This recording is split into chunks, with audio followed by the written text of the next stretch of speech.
Parce qu'elle est en même temps universelle, mais en même temps elle est spécifiquement adressée à moi. C'est la notion du bossem. C'est-à-dire que la notion du parfum, c'est la notion que c'est en même temps partout, et c'est en même temps intimement lié à l'odeur de celui qui la porte. Le parfum dans chaque peau, il ne reflète pas la même odeur. Vous mettez un parfum sur Shimon, Lévi ou Esther, c'est pas le même odeur qui va s'en dégager. Pourtant, c'est la même source. Donc le parfum, le Ben Torah va être capable d'illuminer, de donner un sens et de donner un enseignement qui va être repris par chacun à sa façon, qui aura donc cette connotation en même temps d'universel et de singulier. D'où le côté presque guérisseur de la parole du Tzaddik. Il amène la solution d'un déblocage où la singularité s'est nouée par une capacité de pénétration en finesse, par la finesse du discours, comme un parfum, qui va être capable de libérer la personne qui est nouée dans sa singularité pour lui redonner une connexion avec le grand souffle universel qui porte le monde. C'est ça la force d'une parole de Torah. C'est qu'une vraie parole de Torah est une parole salvatrice. Une parole qui t'arrache du nœud dans lequel la singularité gashmite, matérielle, a provoqué un blocage. La parole de la Torah a la capacité de rentrer, de pénétrer ce nœud, et même de le délier, par le fait que ce nœud est en même temps un parfum singulier et universel, les deux en même temps. Est-ce que cette parole de Torah diminue la singularité de celui qui l'entend? On aura le même problème de captation. Celui qui écoute la Torah, par définition, le capte avec sa façon à lui.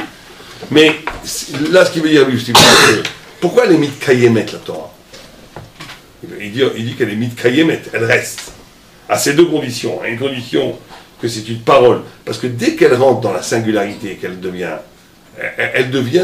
c'est plus la Torah. Elle devient une utilisation personnelle de la Torah. Donc ça reste pas, parce qu'une idée qui est valable que pour toi, elle n'a pas d'avenir. On a toujours vu que chaque Chachamim, c'est ce qu'on avait dit dans les autres cours, que chaque Chacham, il a sa façon d'aborder les choses. Tout à fait. Et sa façon d'aborder les choses, elle est valable pour l'humanité entière. Quand tu entends un Ramosh Feinstein, ou tu entends un Maral de Prague, ou un Paraditzag et tout, c'est sa façon tout à fait singulière. Quand Rabbi Akiva y parle, sa façon tout à fait singulière. Mais cette parole a une dimension universelle, qui me concerne à moi et à toi de façon éminente. Quand on parle ici qu'on vient lier une singularité, c'est une singularité de la matière. Ça veut dire de la matière, ça veut dire qui est formée par, cette singularité n'est pas la singularité de la Neshama, du bossem de la lumière, c'est une singularité qui est formée par, on va savoir quoi, c'est une singularité familiale, sociologique, économique, va savoir. Tout ce qui fait qu'une personne est spéciale dans son corps, dans son attitude, dans sa psychologie, dans ses mœurs. Ça n'a pas d'avenir. Ça n'a aucun avenir, puisque c'est complètement personnel, c'est à toi. On ne dit pas que c'est négatif, mais c'est pas là où la Torah va rester. La Torah va rester quand une personne est capable, justement, à partir, bien sûr, de sa singularité de la Neshama et pas du corps, de dire une parole. Le modèle de cette parole de Torah, c'est quand cette parole de Torah est la solution pour chaque juif, peut-être même pour chaque être humain. C'est ça le signe d'une Torah de vérité. Parce qu'une Torah de vérité, elle se lie à l'onde première qui a créé le monde, qui est ce qu'on appelle le Sechel Pashut, où il n'y a pas encore la division de la matière. Pourquoi elle est valable pour tout le monde? Ça veut dire que c'est une parole qui fait écho, qui fait écho pour chacun qui l'entend, à quelque chose justement qui vient le libérer de sa singularité. Ce qu'on dit maintenant, c'est essentiel, c'est-à-dire qu'on peut comprendre grâce à cela que deux juifs, un russe et un chinois, qui commencent à se croiser, ils arriveront à se retrouver quelque part grâce à un point commun qui est la Torah, quoi, qui enlève la singularité, qui leur permet donc de se... Mais quand tu dis ils arriveront à se retrouver quelque part, déjà, sans t'en rendre compte, tu inaugures une relation de singulier. Ça va arriver, il va pouvoir, l'influence de cette parole universelle devrait être que si, comme je le disais tout à l'heure, comme le locuteur et l'écoutant ont cette aspiration, ont déjà compris que l'intérêt vital de leur existence n'est pas dans le nœud de leur matière singulière, mais est dans l'aspiration à une vérité de quelque chose qui les dépasse. Alors, si on a 2, 3, 4 personnes qui se rencontrent et qui ont cette aspiration, oui, ils vont réciproquement ouvrir des horizons conceptuels qui étaient inaudibles sans l'autre. Et c'est ça, et c'est pour ça que c'est Mitkayem. C'est Mitkayem parce que justement, c'est Mitkayem en toi parce que justement c'est quelque chose qui est lié à l'éternité, qui est lié au Sechel Pashut, qui n'est pas lié à la matière qui est mortelle. Donc la capacité de formuler des idées, des pensées, des recherches, dont le but ultime n'est pas toi, mais le Sechel Pashut avec la vérité, c'est à ce prix, c'est l'Aleph Bet, c'est l'alpha bêta de la démarche thoraïque. Sans ça, on n'a pas encore commencé à étudier Birlan. On n'a pas commencé à étudier Birlan. C'est ce qu'il dit. D'accord? Allez, on continue. On avance un peu. Vas-y. Ok. ולפיכך השכל נמשל למים. On est voilà, c'est בפרק, אתה תבין את מה שאמרת. הוא פרק הנודר. Ouais. בפרק הנודר. אוקיי. בפרק הנודר. מה ידכתיב במדבר מתנה ומידת מתנה נחליאל ומנחליאל במות, כיוון שעושה אדם את עצמו כמדבר שהוא מופקר לכל, ניתנה לו התורה. במתנה, שנאמר וממדבר מתנה. וכיוון שניתנו נחלו אל, שנאמר וממתנה נחליאל. וכיוון שנחלוקל עולה לגדולה, ושנאמר מנחליאל במות. ואם הגביע את עצמו הקדוש ברוך הוא מהשפילו, שנאמר מבמת הגיא, ולא עוד אלא ששוקפין אותו בקרקע, שנאמר ונשקף על פני הישימון. ואם חוזר בו הקדוש ברוך הוא מהגביעו, שנאמר כל גיא ינסה. הגמרא donc dans Nedarim, elle prend tout un passouk qui nous fait une liste. Et à travers ce passage qui à la base donnerait des noms d'endroits, elle explique que c'est pas ça s'applique aussi sur autre chose. Ça veut dire quoi? Là-bas, le passage parle des pérégrinations du peuple juif dans le désert. Tous les taras, dans toutes les stations dans lesquelles ils sont arrêtés. Et la Gemara fait un drash, fait une interprétation allégorique qui veut nous dire non, il ne s'agit pas simplement des étapes du peuple juif dans le désert, il s'agit de cheminement spirituel. Alors vas-y, décline-le nous. Donc, la première étape, c'est de se faire donc comme un désert, c'est-à-dire à partir du moment où il va être mafkir atzmo, donc s'abandonner. Alors à ce moment-là, la Torah, elle va donc s'abandonner bien évidemment dans le sens de l'humilité qu'on a donné jusqu'à maintenant. À ce moment-là, nitnalo la Torah lui sera donnée. Bematana, en cadeau. Chez Neymar, ou midbar matana, du midbar, on arrive à matana. Kevan shinitnalo nachlokel. À partir du moment où il l'a reçu donc en cadeau. Nachlokel, Akadosh Baruch Hu lui l'a fait hériter. Chez Neymar, matana nachliel. Donc c'est la prochaine étape. Mais Kevan shinachlokel, oli legdula, à partir du moment où il reçoit en héritage cette Torah, alors il va pouvoir monter, et c'est pour ça que la prochaine étape c'est uminachliel bamot. Bamot c'est comme une forme d'estrade.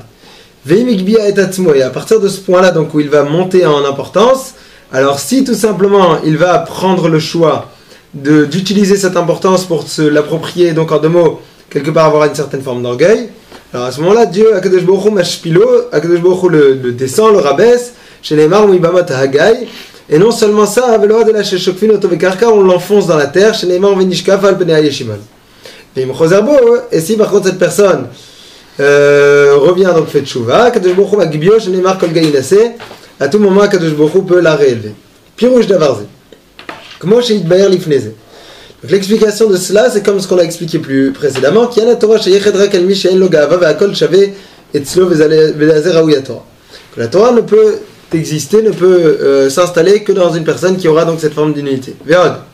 Ki la Torah Gamken Yefkar Laolam, Ve'lachen Nityaches à la Torah ki im, Mishu Efkar Gamken, Kmo chez Yatorah. Parce que la Torah est donc abandonnée, je ne sais pas si c'est le terme, c'est elle est. Non, hein elle n'est pas propriété. Voilà. Elle est libre elle est à la portée de tous. Et donc elle sera surtout à la portée d'une personne qui lui-même est aussi libre de propriété, donc en deux mots libre de singularité. Umash à Torah yefker, et puis à Torah inam meolam hazeh rek meolam haelyon. La raison pour laquelle la Torah n'a pas de propriété sur cette terre, c'est parce que tout simplement elle ne fait pas partie de ce monde, mais du monde d'en haut. Les cas, la Torah El Akol, Beshave, Ve'en Le'echad Chelek Yoter Me'acher. C'est pour ça qu'elle appartient à tout le monde, qu'il n'y a pas une personne qui a plus de propriété sur elle qu'une autre. Ve'akol Mitzat Apshitut Shebatorah, et tout cela est de par cette simplicité que la Torah a. C'est pour ça à nouveau que toute personne qui se rapprochera donc de cette simplicité pourra lui aussi se rapprocher de cette Torah.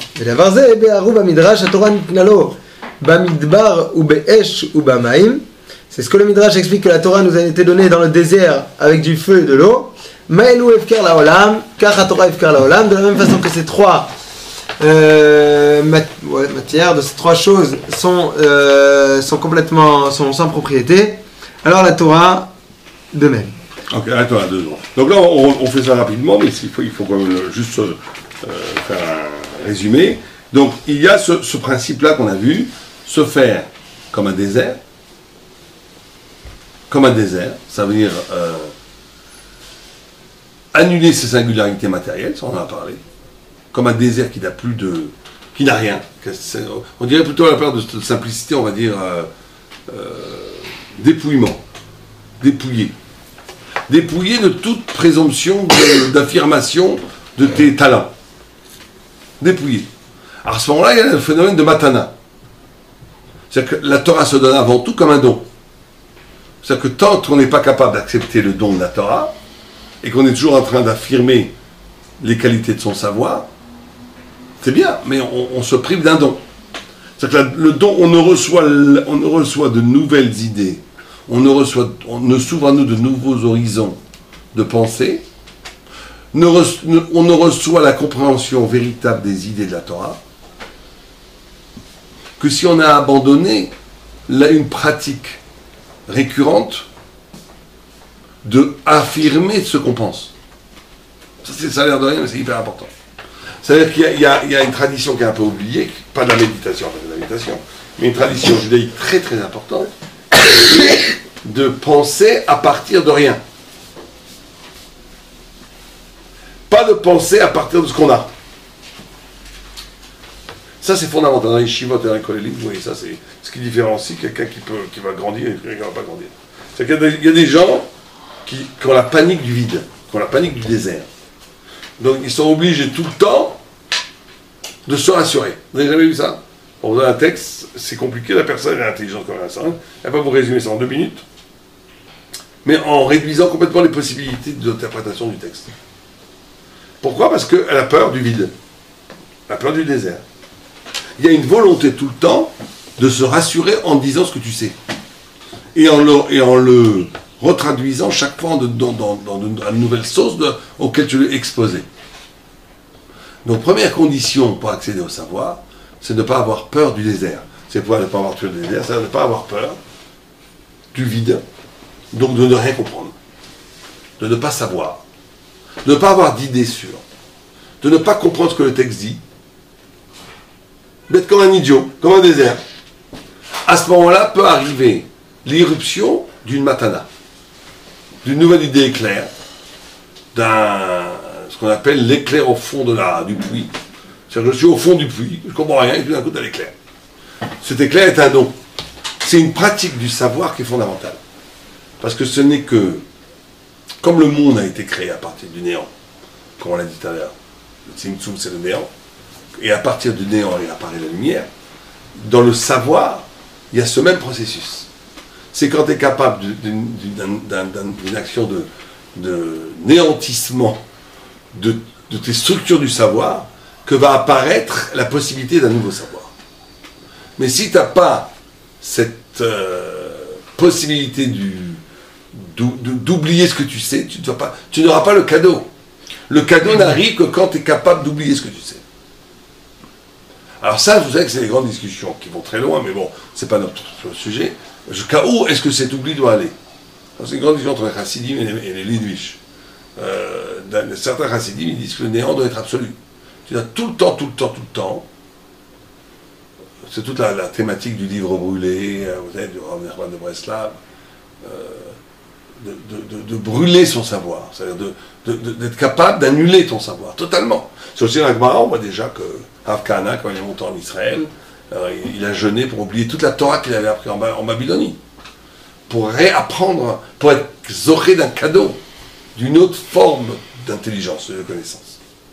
Donc ça, première étape, se faire comme un désert. Se faire comme un désert, c'est ne pas avoir peur du vide, ne pas avoir peur de l'incompréhension, qui est la porte ouverte à de nouvelles illuminations conceptuelles. Et c'est fondamental dans la pratique du savoir, ça. Alors, une fois que tu es dans le Midbar, tu deviens Nachala. Quel? C'est-à-dire qu'Hachem te donne, et tu deviens donc à un moment un lieu de Torah. Et là, bien entendu, qu'est-ce qui arrive à ce moment-là? C'est que tu vas dans la Gdoula. C'est quoi la différence entre Matana et Nachala? C'est que Matana, c'est ce qui te permet d'arriver à la Nachala. C'est ce qu'on vient de décrire maintenant. Quand tu connais rien, la Torah t'est donnée. Et après, elle t'est donnée. Et tu commences à avoir un lieu de référence du savoir. Donc les gens viennent autour de toi, te demander, et toi tu leur donnes.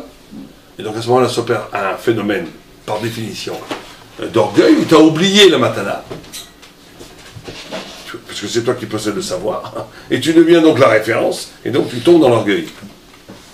Et à ce moment-là, de façon inévitable, Dieu te fait retomber, boum, pas seulement qu'il fait retomber, on te fait rentrer dans des gros problèmes, parce que quelque chose qu'on t'enfonce dans